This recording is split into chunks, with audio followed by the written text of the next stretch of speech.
नमस्कार, मैं हूं वंदना पांडे और आप देख रहे हैं के न्यूज इंडिया और बात करेंगे कुर्सी बचाने पर भेदभाव।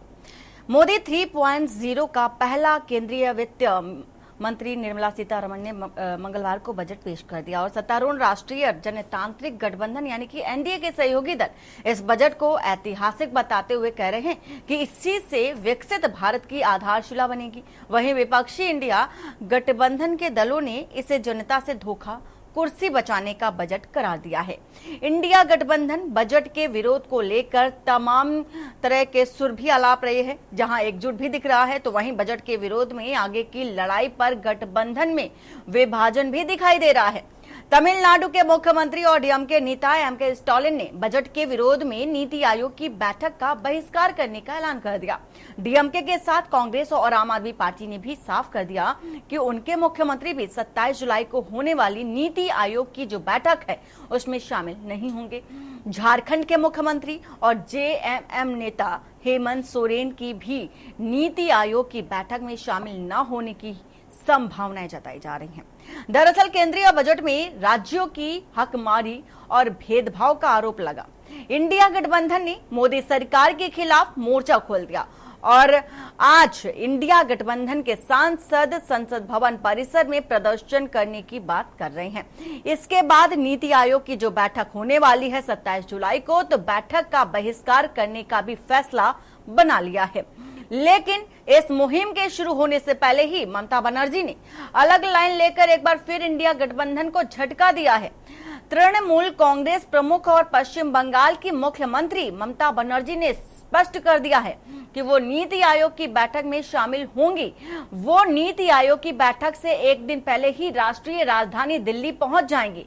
हालांकि टीएमसी नेता मंगलवार शाम कांग्रेस प्रमुख मल्लिकार्जुन खड़गे के घर पर जो बैठक हुई थी, बैठक में शामिल हुए, लेकिन यहां समाजवादी पार्टी ने इंडिया गठबंधन की टेंशन बढ़ा दी है।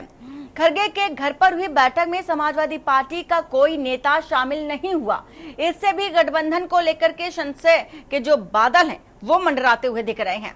यहाँ कांग्रेस और इंडिया गठबंधन के लिए चिंता की बात इसलिए भी है क्योंकि ममता बनर्जी और अखिलेश यादव कई मोर्चों पर साथ दिखाई दिए हैं और इन दोनों की मुलाकात हाल ही में मुंबई में हुई थी, जिसके बाद अखिलेश यादव ममता बनर्जी के बुलावे पर मंगलवार में शहीद रैली में शामिल भी हुए थे।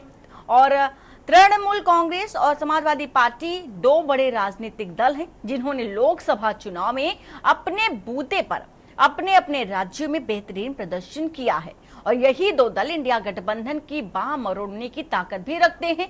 चूंकि देखा भी जा रहा है कि जिस तरह से बुलावा आ रहा है, बुलावे में मल्लिकार्जुन खड़गे ने जिस तरह से बैठक बुलाई, बैठक में समाजवादी पार्टी का ना तो कार्यकर्ता कोई बैठा, ना ही कोई बड़ा दिग्गज नेता ही बैठा और ना ही ममता बनर्जी की तरफ से ऐसा कुछ रुझान आया। लोकसभा चुनाव में भी ऐसा भी कर चुकी है ममता बनर्जी फिलहाल, और अब बजट के खिलाफ नीति आयोग की बैठक के बहिष्कार के इंडिया गठबंधन के प्लान को भी ये दल देखा जा रहा है पलीता लगाते नजर आ रहे हैं। ऐसे में राजनीतिक गलियारों में एक और सवाल उठने लगा है कि क्या इंडिया गठबंधन में दरार पड़ने लगी है या ये महज क्षेत्रीय दलों के निजी हितों को लेकर के एक टकराव सा है। चूंकि प्रदर्शन आज देखा जाएगा और 27 जुलाई को बैठक होने वाली है। इस बैठक में अब ये माना जा रहा है कि पश्चिम बंगाल के मुख्यमंत्री ममता बनर्जी शामिल होंगी, लेकिन कई जो विपक्षी दल के नेता हैं उनका कहना है नीति आयोग में होने वाली जो बैठक है उसमें वो शामिल नहीं होंगे और ये जो बजट पेश किया गया है मोदी 3.0 का, उसका विरोध करते नजर आएंगे और इसके साथ ही आप अपनी जो आवाज है बुलंद करते दिखाई देंगे। चूंकि प्रदर्शन की तस्वीरें हैं वो हम आपको दिखा रहे हैं, तो एक महज टकराव देखा जा रहा है। चूंकि जिस तरह से बैठक को लेकर के जो मल्लिकार्जुन खड़गे ने बुलाई थी बैठक, उसमें समाजवादी पार्टी नहीं पहुंचा, इसके साथ ही साथ ममता बनर्जी भी नहीं पहुंची और अब ये माना जा रहा है कि नीति आयोग की बैठक में ममता बनर्जी जाएंगी लेकिन विपक्षी खेमे से कोई नहीं जाएगा। तो मतभेद देखा जा रहा है विपक्षी दलों में भी, इंडिया गठबंधन में भी। हमारे साथ तमाम मेहमान भी जुड़ चुके हैं। डॉक्टर अविरल मलिक बीजेपी प्रवक्ता हमारे साथ हैं और आनंद राय सपा नेता हैं। आलोक त्रिपाठी वरिष्ठ पत्रकार हमारे साथ जुड़ गए हैं। आप सभी मेहमानों का बहुत बहुत स्वागत है। सबसे पहले डॉक्टर अविरल जी, मैं आपसे जानना चाहूंगी कि जो ये विरोध देखा जा रहा है बजट को लेकर के, मोदी 3.0 का जो ये बजट पेश किया गया, तमाम नई चीजें भी इस बार देखने को मिली, लेकिन विरोधी दल, जो विपक्षी दल हैं, विरोध करते नजर आ रहे हैं। तो क्या लगता है कि जिस तरह से ये जो बजट पेश किया गया है, तो विपक्षी दलों के जितने जो मंशा थी वो मंशा को ध्यान में नहीं रखा गया, ऐसा माना जा सकता है?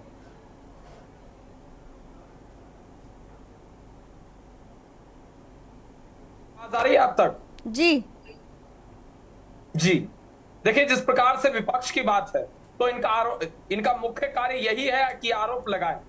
ये इंडी गठबंधन के लोग आरोप लगाने में विश्वास केवल और केवल रखते हैं। और जहां तक भारतीय जनता पार्टी की बात है, भारतीय जनता पार्टी और हमारी केंद्र सरकार जनहित में विश्वास रखती है, राष्ट्र हित में विश्वास रखती है। हम जनता के हित में जिस प्रकार से निरंतर कार्य कर रहे हैं, और इस बजट में स्पष्ट रूप से गांव गरीब के लिए कार्य जिस प्रकार से किया गया है, नजर आ रहा है। इस बजट के अंदर जय जवान, जय किसान, जय विज्ञान और जय अनुसंधान की सोच और उसकी झलक, उसकी छवि स्पष्ट रूप से नजर आ रही है। इसीलिए विपक्ष के लोग घबराए और बौखलाए हुए हैं। इसके पीछे केवल और केवल यही एकमात्र कारण है। और जहां तक भारतीय जनता पार्टी का विषय है, जिस तरीके से हम गांव गरीब के लिए कार्य कर रहे हैं, और इस बजट में मुख्य रूप से बजट छात्रों को समर्पित है, विद्यार्थियों को समर्पित है, अन्नदाता को समर्पित है, किसानों को समर्पित है, शिक्षा को समर्पित है, उच्च शिक्षा को समर्पित है। उसके साथ साथ जिस प्रकार से अन्नदाता प्रसन्न है, ये सबको नजर आ रहा है। लेकिन विपक्ष बिल्कुल प्रसन्न नहीं होगा, क्योंकि इनका यही एजेंडा है कि आरोप लगाएं, और ये आरोप लगाते रहे। जनता इस विषय को स्पष्ट देख रही है। और जहां तक बात है ममता बनर्जी की, जहां तक बात है अखिलेश यादव की, अखिलेश यादव उत्तर प्रदेश के मुख्यमंत्री रह चुके हैं। ये रोजगार की बात कर रहे हैं, कल इन्होंने रोजगार के विषय में बात की। तो मैं इनसे जानना चाहता हूं, इन्होंने किस प्रकार से उत्तर प्रदेश के नौजवानों को, उत्तर प्रदेश के युवाओं को रोजगार देने का काम किया? क्या मुजफ्फरनगर में दंगे कराकर इन्होंने उत्तर प्रदेश के युवाओं को रोजगार दिया? अविरल जी, आपसे बात करेंगे आगे। अखिलेश यादव क्या कुछ कह रहे हैं, पहले वो सुन लेते हैं। हम 3 लोकसभा के सांसद थे, हम लोग लड़े, सरकार से नहीं झुके। न केवल हम 37 एमपी जीते, बल्कि कांग्रेस पार्टी को भी 6 एमपी समाजवादी पार्टी के लोगों ने उत्तर प्रदेश में जिताने का काम किया। तो जनता ये देखती है और जनता अपना मन बदलती है।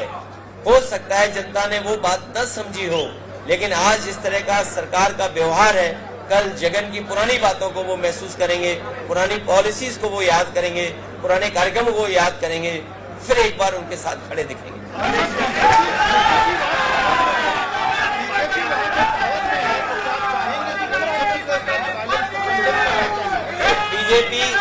बीजेपी को अगर स्वस्थ राजनीति करनी है और देश में स्वस्थ माहौल बनाना है, उनको जनादेश को समझ लेना चाहिए। जनादेश यही है कि यहाँ पर भाईचारा हो, स्वस्थ राजनीति हो। आप देखिए अभी कांवड़ को लेकर के क्या किया था सरकार ने, लेकिन सरकार को पीछे हटना पड़ा।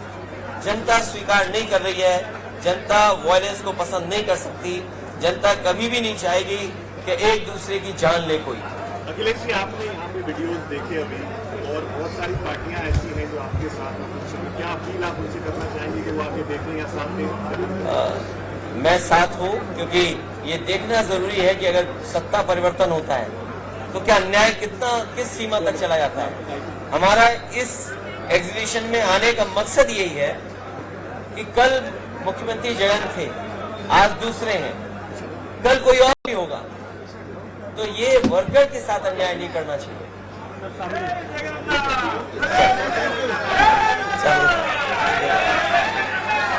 ठीक है, thank you Jagan, thank you. मैं मिलता हूँ, थैंक यू सर।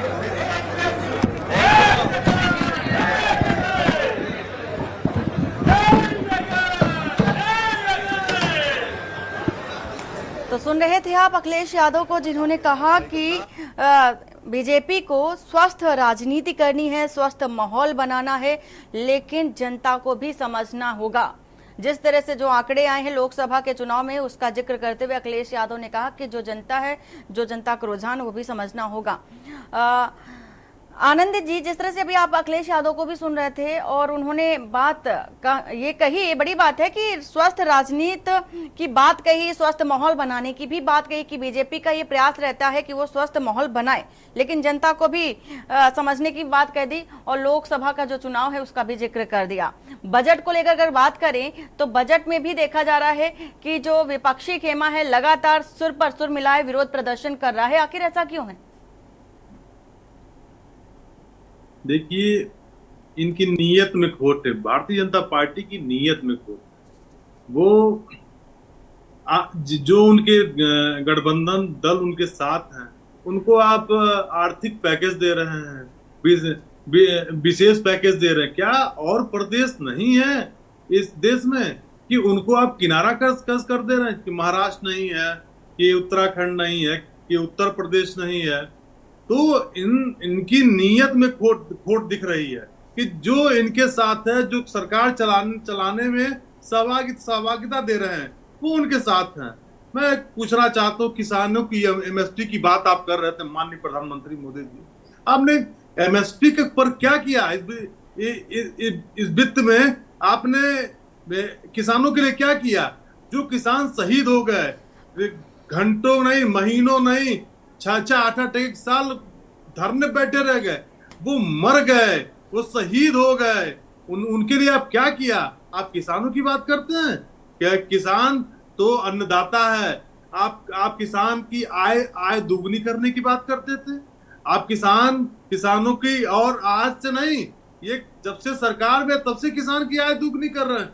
मैं पूछना चाहता हूँ, कौन सी फसल की आय इन्होंने दोगुनी कर दी? यहाँ तक गन्ना किसानों की बात कर लें तो सालों साल 1.52 लाख करोड़ रुपया दिया जाएगा। अरे फिर बीच में मत बोलिए, बात करेंगे आप। तो किसानों का तो लाखों करोड़ रुपया गन्ना किसानों का भी भुगतान नहीं हुआ है। तो आप किस दिखावटी काम करते हैं? ठीक है, जान लेते हैं, जानेंगे सवाल का जवाब भी जानेंगे। आनंद जी, सवाल का जवाब भी जानेंगे। हमारे साथ वरिष्ठ पत्रकार भी हैं।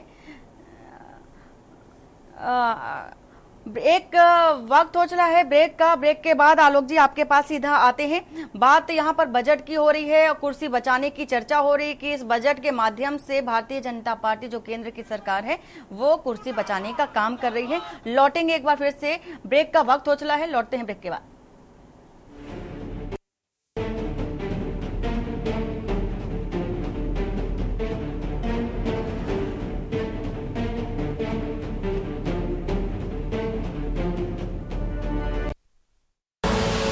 आप देख रहे हैं के न्यूज, खबरों का सारथी।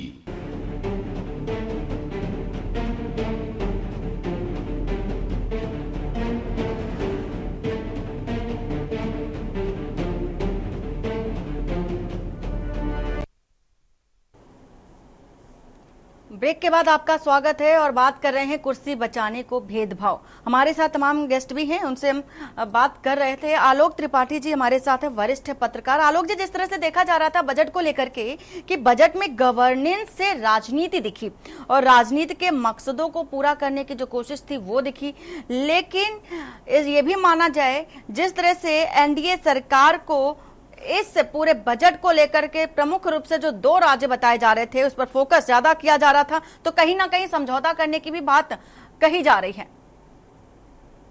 जी बन्ना जी, देखिए ये पहले भी होता रहा है कि चूंकि जब गठबंधन की सरकार होती है तो सरकार को कहीं ना कहीं उस जो सहयोगी दल होते हैं उनके आगे ना चाहते हुए भी थोड़ा बहुत जो समझौता करना पड़ता है। और यही तो इस चुनाव में देखने को मिला। चूंकि इंडिया गठबंधन जब जो सीटें ज्यादा से ज्यादा सीटें जीती है तो उसी के चलते तो आज भारतीय जनता पार्टी को जो और लोगों से समझौता करना पड़ रहा है। वरना इसके पहले जो 2 टर्म मोदी जी की सरकार चली तो उसमें इस तरह की चीजें नहीं देखने को मिली। तो रही बात विपक्ष की, तो विपक्ष भी आप देखिए इस लोकसभा चुनाव में जो सीटों की की संख्या बढ़ने के बाद से आत्मविश्वास से भरा हुआ है, और जिस तरह से विरोध प्रदर्शन कर रहा है, कहीं ना कहीं वो अपनी शक्ति को जनता के सामने, लोगों के सामने प्रदर्शित कर रहा है। क्योंकि बहुत समय से वो कहीं ना कहीं अलग थलग पड़ा हुआ था विपक्ष, तो उसको इस बार मौका मिला है। तो ये आज जिस तरह से वहां लोकसभा के बाहर विरोध प्रदर्शन कर रहे हैं,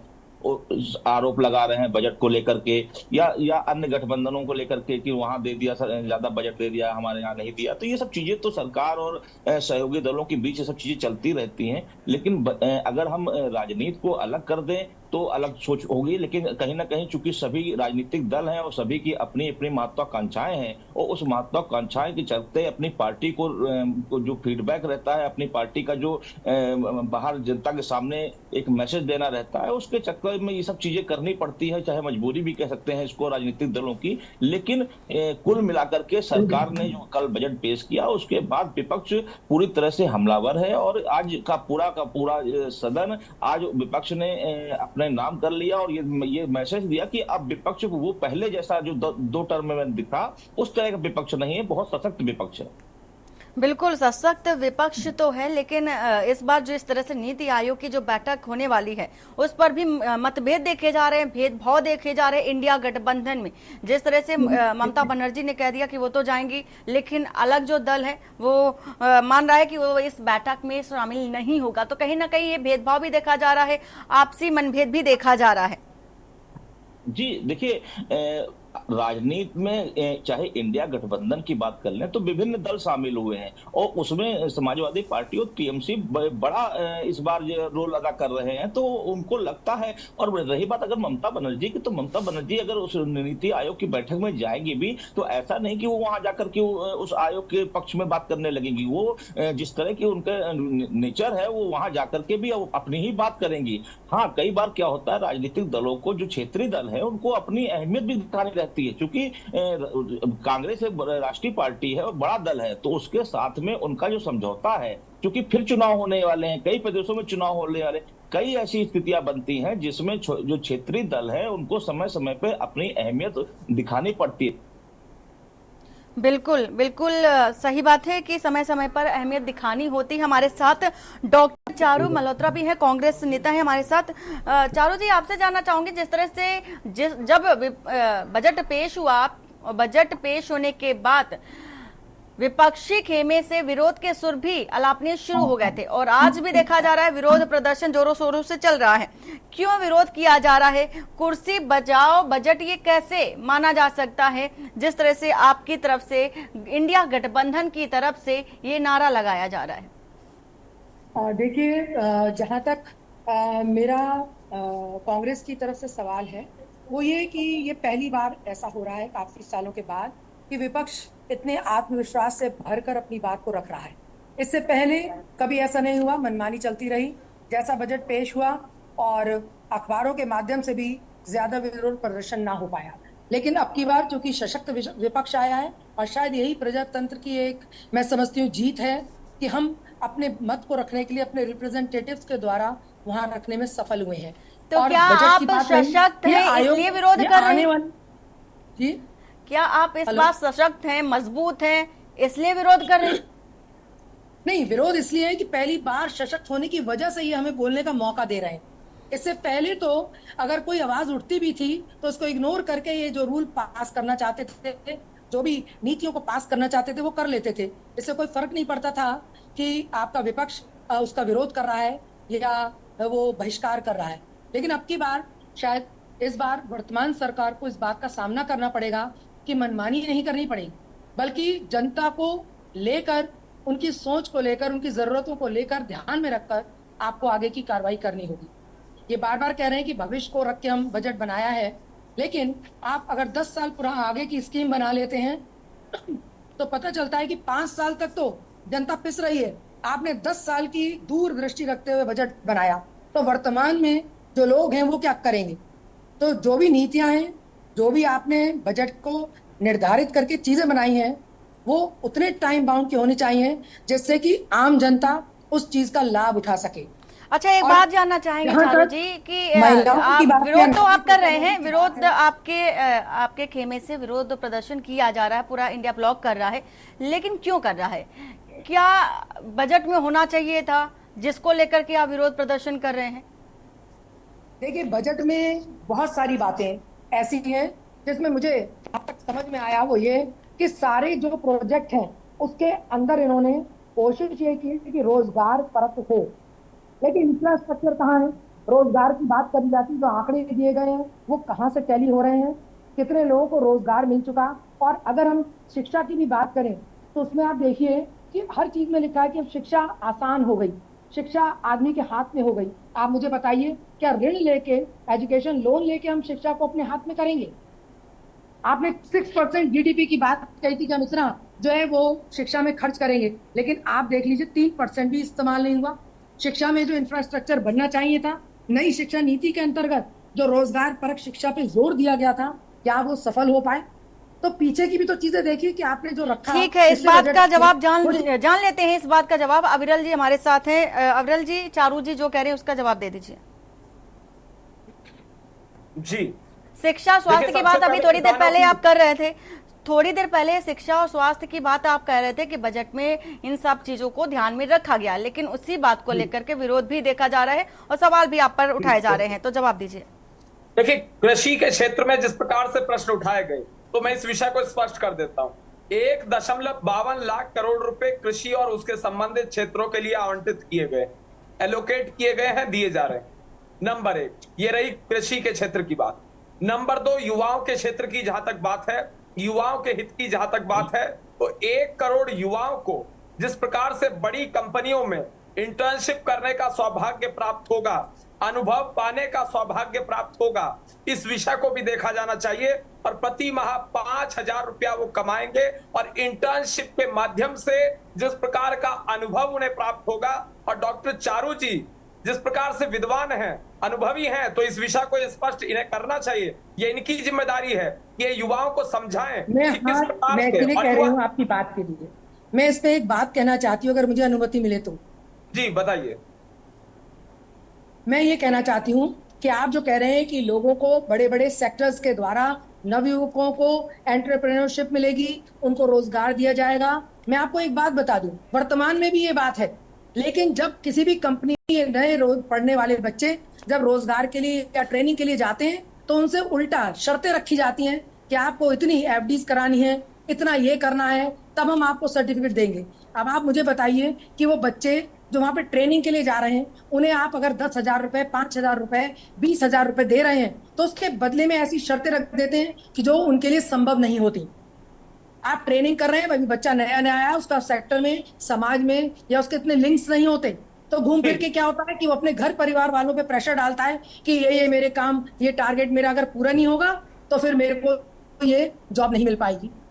तो मेरा मतलब केवल शिकायत नहीं है, भाजपा की बात इतनी है कि हम करेंगे में, और जो है वर्तमान में उन चीजों को देखना चाहिए था। हम करेंगे तो बहुत कुछ, हमारे भी मन में बहुत कुछ करने के लिए, देश के लिए, लेकिन करेंगे और हम क्या कर रहे हैं, बात ये है ना। तो वर्तमान की स्थिति को देखते हुए हमारा नौजवान क्यों इसका विरोध कर रहा है? ठीक है चारू जी, जवाब सुन लीजिए। अविरल जी कुछ कह रहे हैं, बोलिए। देखिए, जिस प्रकार से इनके द्वारा कहा गया कि टारगेट सेट किया जाता है, नंबर 1 इसका प्लस पॉइंट ये है, एक जिस प्रकार से चैलेंज फेस करने की क्षमता नवयुवक में आती है, उस विषय को देखा जाना चाहिए। लेकिन वही नेगेटिव पॉइंट इसका ये रहता है कि उसका शोषण एक प्रकार से, अगर आप कह रही हैं कि होता है, तो शोषण किसी आधार पर नहीं होना चाहिए और नहीं होगा, इस बात की हम आपको गारंटी दिला रहे हैं। और जिस तरीके से युवाओं को एक्सपीरियंस प्राप्त होता है इंटर्नशिप के माध्यम से, बहुत कुछ सीखने को मिलता है। एक चैनल पर मैं देख रहा था, केंद्रीय मंत्री ज्योतिरादित्य सिंधिया जी के द्वारा भी इस विषय को स्पष्ट किया जा रहा था। उनके द्वारा कहा गया कि मैंने स्वयं अनेकों कंपनियों में जाकर इंटर्नशिप प्राप्त की। तो केंद्रीय मंत्री ज्योतिरादित्य सिंधिया जी भी इंटर्नशिप करते हैं और उसके बाद उससे एक्सपीरियंस गेन करते हैं। आप वहां पे कॉमन मैन से उनकी तुलना क्यों कर रहे हैं? आप कॉमन मैन से उनकी तुलना क्यों कर रहे हैं? वो आपने उदाहरण ही गलत दे दिया। नहीं, देखिए उदाहरण गलत नहीं, उन्होंने भी सामान्य व्यक्ति के रूप में। अविरल जी, एक सामान्य व्यक्ति को जो चीजें फेस करनी पड़ती हैं, अगर आप जमीनी स्तर से जुड़े हैं तो आप खुद देखते हैं कितना संघर्ष करना पड़ता है। चाहे वो इंटर्नशिप की बात हो या जॉब की बात हो। और इंटर्नशिप की बात हो रही है तो 1 साल बाद क्या, 1 साल बाद कहाँ जाएंगे वो छात्र या जो इंटर्नशिप कर रहे हैं बेरोजगार युवा? जी नहीं, सबसे पहले समझना होगा कि इसका अर्थ क्या है। इंटर्नशिप का अर्थ, इंटर्नशिप का अर्थ है कि वो एक प्रकार से एक्सपीरियंस गेन करेंगे, एक्सपीरियंस होल्डर हो जाएंगे, उन्हें सीख मिल जाएगी कि किस प्रकार से चैलेंजेस को फेस करना है। उसके साथ साथ उन्हें पॉकेट मनी भी मिलेगा, इनकम भी उनकी रहेगी, इसका भी ख्याल रखा जा रहा है। और जिस तरीके से बेरोजगारी की बात है, तो बेरोजगारी मुक्त भारत का निर्माण इसके माध्यम से होगा। और कैसे होगा, क्यों होगा, इसका मैं उत्तर देता हूं। वो अपने पैरों पर खड़े होने के लिए सक्षम हो जाएंगे, इस विषय को देखना चाहिए। वो आत्मनिर्भर बन जाएंगे, इस विषय को देखा जाना चाहिए। लेकिन कुछ लोग हैं, कुछ विपक्ष के लोग हैं, इस विषय पर भी राजनीति कर रहे हैं। ठीक है, संघर्ष करने से आत्मनिर्भर बन जाएंगे, अविरल जी कह रहे हैं। आनंद जी कुछ कहना चाह रहे हैं, थोड़ा सा समय लेते हुए आप अपनी बात पूरी कर लीजिए। मैं एक बात कहूँ मैम, सरकारी भर्तियां 29 लाख रिक्त पद हैं, वो तो आप भर नहीं पा रहे हैं। आप कह रहे हैं कि अपने पैरों पे खड़ा करने, किसके भरोसे खड़ा कर देंगे? जैसे प्रधानमंत्री के भरोसे खड़ा कर देंगे? प्रधानमंत्री जी खुद झूठ बोलने वाले व्यक्ति हैं, झूठ बोलते हैं। वो नौजवानों से, महिलाओं से, बेरोजगारों से झूठी भाषा का प्रयोग करते हैं। जाते हैं, कहते हैं 50,000 करोड़ चाहिए कि 1 लाख करोड़ चाहिए, 2 लाख करोड़ चाहिए। आपने कहा कि आंख में आंख डालकर बात करते हैं प्रधानमंत्री जी। अरे झूठ बोलते हैं, विपक्ष में होने के बावजूद आप इस बात को सिद्ध करते हैं। झूठे व्यक्ति हैं, झूठे लोग हैं। जो कहा था वो गलत कहा था। राहुल गांधी ने कहा था कि प्रधानमंत्री विपक्ष में होने के बावजूद कह रहे हैं कि प्रधानमंत्री जी आंख में आंख डालकर बात करते हैं। कितना झूठ बोला है? 2 करोड़ नौकरी देने की बात किसने की थी? माननीय प्रधानमंत्री जी ने कही थी। अब तक 10 साल की सरकार हो गई, अब तक 20 करोड़ युवाओं को रोजगार मिल जाना चाहिए। क्या मैं पूछना चाहता हूं ना जी, कि आप मुझे बताएं क्या 20 करोड़ लोगों को नौकरी मिली? लेकिन आप कहते हैं आंख में आंख डाल के, आप आंख में आंख डाल के झूठ बोलने का काम करते हैं। अभी बिल्कुल गलत है। नौजवान आत्महत्या कर रहा है, नौजवान परेशान है, महंगाई से त्रस्त है। ठीक है आनंद जी, आपने अपनी बात पूरी कर ली है और अविरल जी इसका आंसर भी दे चुके हैं। फिलहाल ये देखने वाली हो सकता है कि आपकी इस बात को लेकर के वो चिंतन मंथन करे और आने वाले समय में कुछ आपके मुताबिक ही देखने को मिले। आप सभी मेहमानों का बहुत बहुत शुक्रिया। बात कर रहे हैं कुर्सी बचाने को लेकर के जो मतभेद और भेदभाव देखा जा रहा है, विपक्ष जो है लगातार हावी है सत्ता पक्ष पर, और बजट पेश होने के बाद जिस तरह से गहमा गहमी देखी जा रही है, उठापटक देखी जा रही है, और आज जो प्रदर्शन देखा जा रहा है कि जिस तरह से ये बजट पेश हुआ है, उस बजट में स्वास्थ्य को लेकर के, शिक्षा को लेकर के, रेलवे को लेकर के तमाम ऐसे पॉइंट्स से मुद्दे हैं जिनको ध्यान नहीं रखा गया है, ऐसा विपक्ष का कहना है। और विपक्ष इसी बात को लेकर के प्रदर्शन भी करने वाला है। यहां तक कि नीति आयोग की जो बैठक होने वाली है 27 जुलाई को, उस बैठक में ना शामिल होने की भी बात विपक्ष कर रहा है और विपक्षी खेमे में भी कहीं ना कहीं मतभेद देखा जा रहा है। बुलेटिन में फिलहाल इतना ही। बाकी की खबरों के लिए बने रहिए आपके न्यूज इंडिया के साथ। नमस्कार।